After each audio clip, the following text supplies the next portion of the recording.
Hey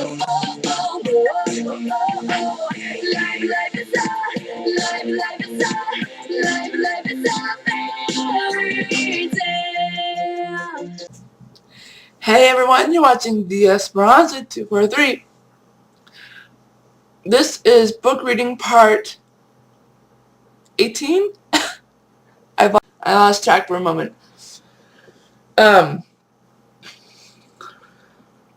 Not much to tell since I've already told you guys everything in the vlog. Actually, I should tell you about this book that I'm reading, so I can turn it in at the library today. This one is called Mystery in Tornado Alley, and I'm reading it because one of the Nancy Drew games is based off of this book. That particular game is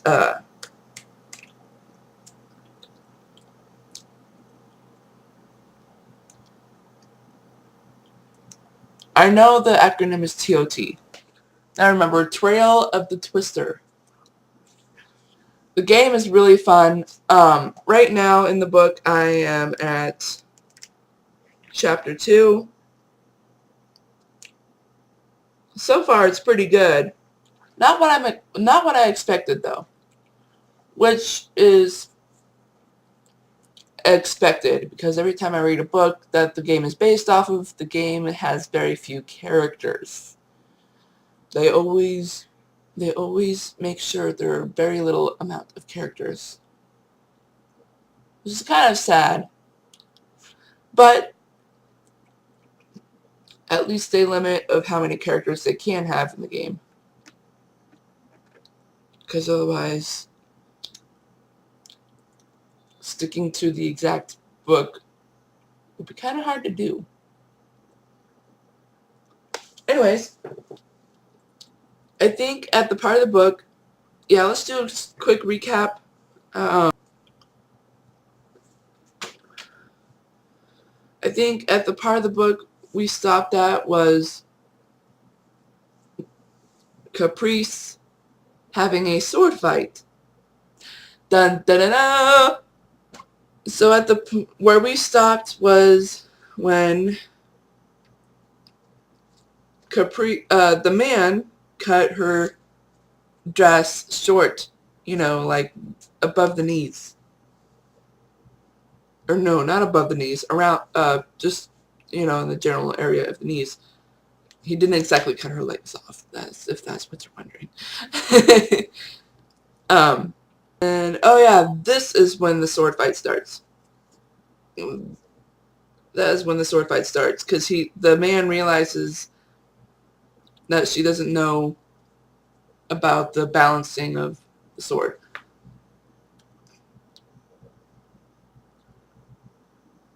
And he learns of how well she can do a sword fight. That's where we are, and that's where I'm going to start. They stepped around an imaginary circle as they traded feints, parries, and dodges almost at lightning speed. During that, the man became unhappy with her skilled swordsmanship. He and Caprice continued fighting for... Finally, he had it. He used his best finesse. She became scared, parrying and dodging. She was starting to get tired. She sighed heavily. He smiled wryly. "Have you had enough?" he asked with his French. Her eyes became wide as he feinted something she was unaware of. She pulled herself and her sword away. She gasped and looked at her left arm. He had made a wound. "Careful, Caprice," Senor Baldwin whispered. His friend nudged him. Caprice stared at the man with big, serious eyes. She poked out her sword. He was about to parry, but she moved quickly to make her sword circle around in place. He widened his eyes. The sun, reflecting on her fast-moving sword, was blinding him. He tried parrying when he thought she was attacking. Their swords barely touched. Suddenly, her sword started to droop. Her sword clashed into his.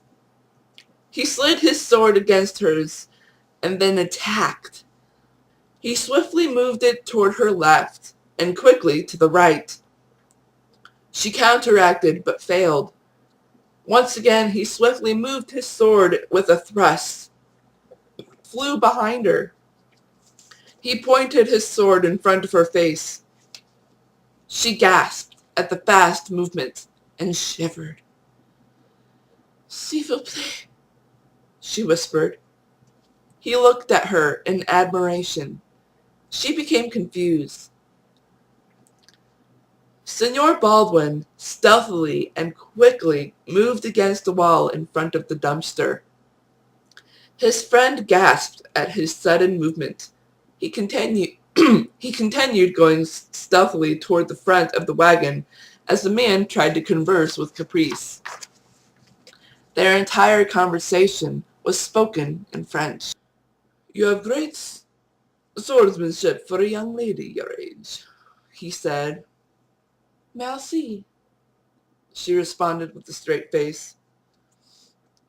She slowly stepped back, foot by foot. I don't think so. Come back here."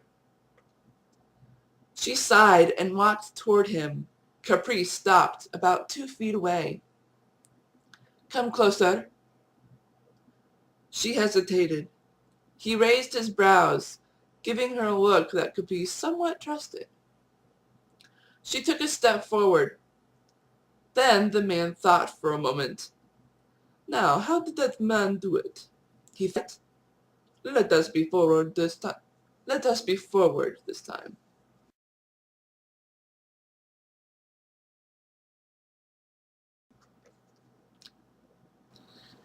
He quickly grabbed his arm around her, forcing her to come closer. She gasped. He was too quick for her to breathe.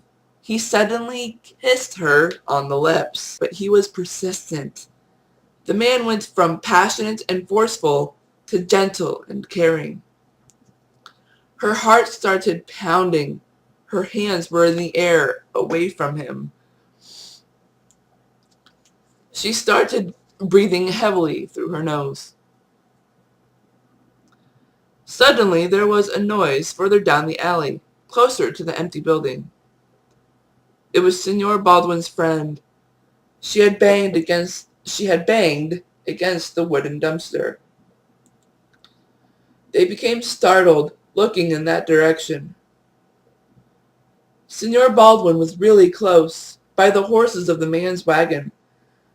He reached toward Caprice's sword and pushed it as hard as he could.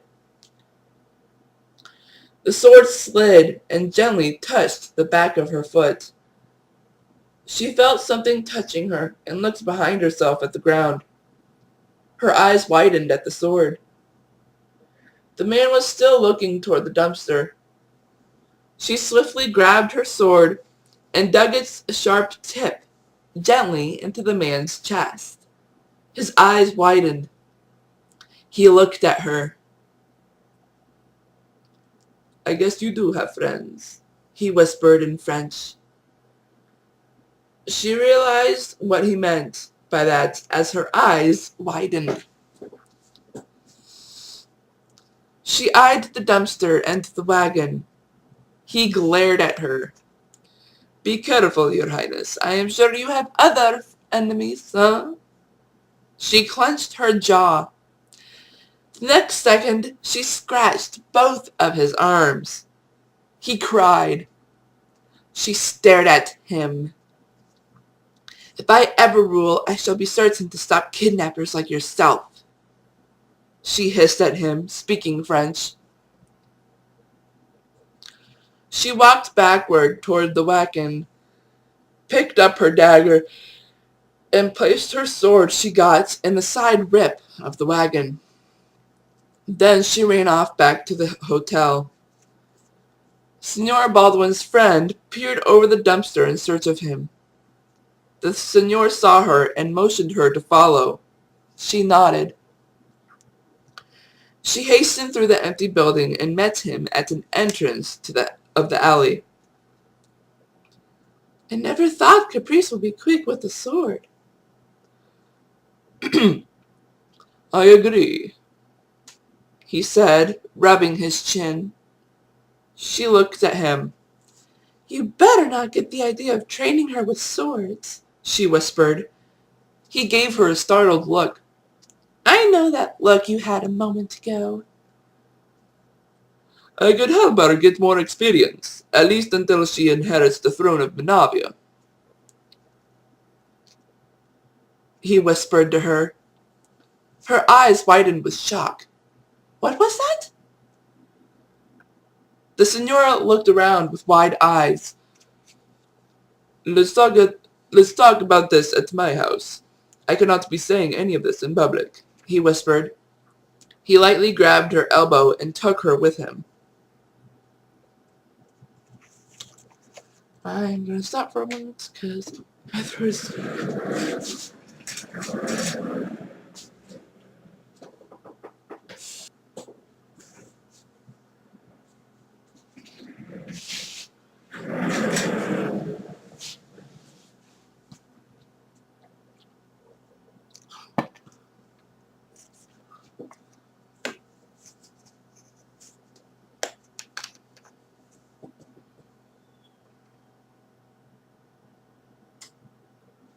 Now let's get back to the book. Where were we?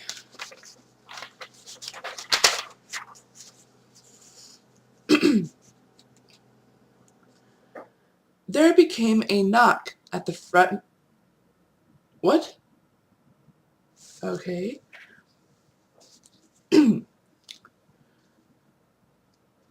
There became a knock at the front door of Signor Baldwin's house. One of his servants went to answer the door. When the servant opened the door, they gasped. She gasped.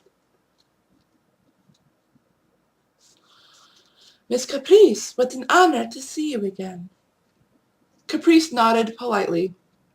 Hello, Eulalia. I need to speak with Signor Baldwin. The servant nodded with a bow of her head. Please come in, she offered Caprice. She hesitated. No, thank you. I would like to wait here. The servant became surprised. She slowly closed the door and went to Signor Baldwin. He was in his backyard. It looked a lot like a courtyard, but it had a bit of a shelter at the top. He turned to see one of his servants coming to him. She curtsied. Signor, there is a visitor here to see you. He became curious. Who is it? It is Miss Caprice. His eyes widened with shock. She acted awful polite about not coming in. He was still surprised. Shall I let her in? He was quiet. Signor Baldwin? His face became pale. Let her in, Eulalia. We need to speak with her. His friend replied for him. It was Narcissa. She had a gentle face as she said so. The servant went to let Caprice in and led her to the backyard. Cassius, do take that pale look off your face. She's not here to yell at you. She may be here to thank you for saving her like that. Caprice appeared at the entrance of his backyard. Hello, Signor Baldwin, she whispered. He looked at her.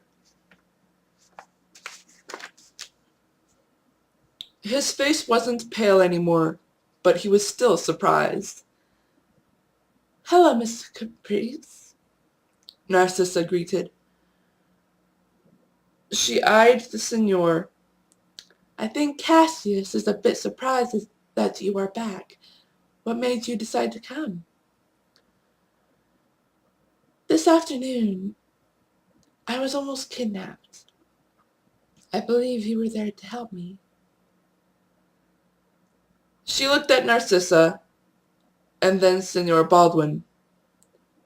They nodded. It was quiet for a long time. Senor Baldwin broke the silence. What do you want? He whispered. His friend stared at him with wide eyes. She looked at the senor. I want you to finish the training we had agreed upon. Senor Pujadas's dinner is coming up. I don't think I am ready for it yet. It was quiet for a moment. It shall be done. Oh, whoops. It shall be done, he replied, staring straight ahead of himself.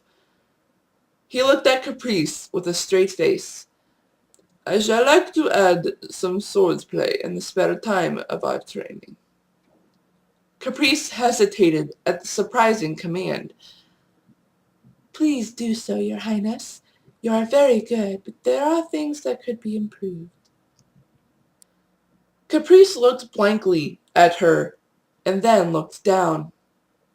That is fine, she whispered. I shall be here tomorrow at tea time as usual.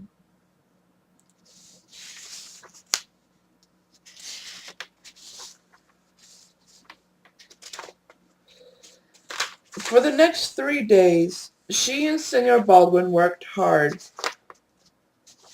If they weren't speaking to each other, the training would make them communicate.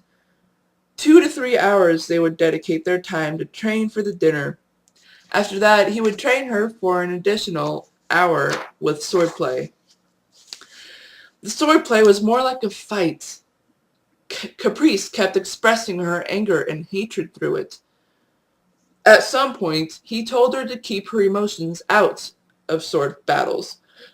It is a common mistake by not doing that. She improved greatly soon after.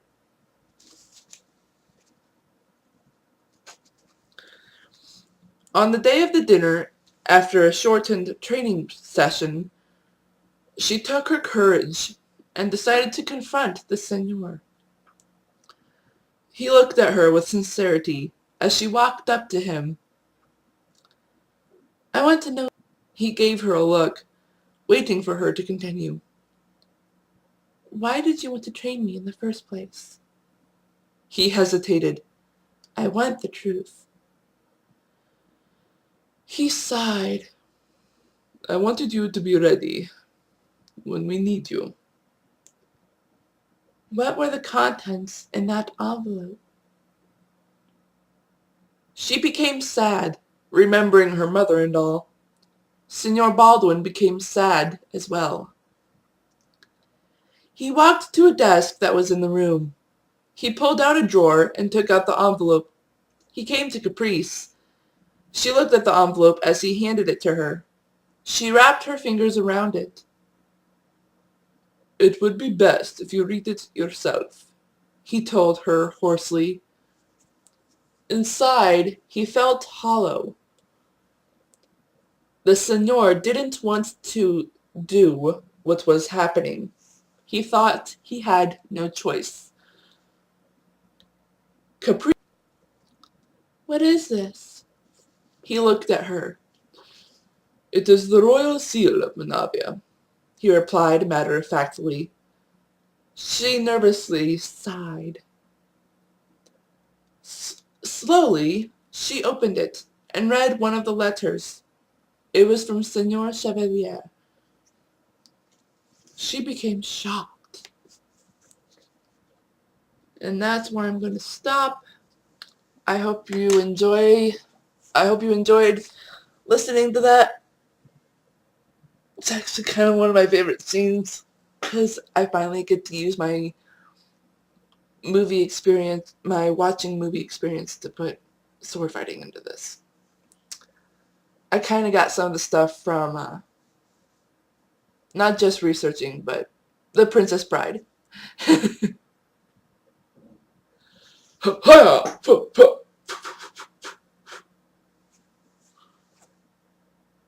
Oh, And Barbie's, that one Barbie movie, The Three Musketeers. Second. Boom. Two.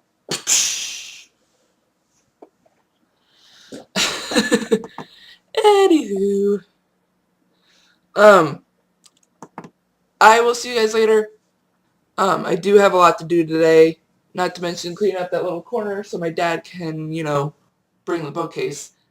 So exciting. I'm finally going to clean off this floor.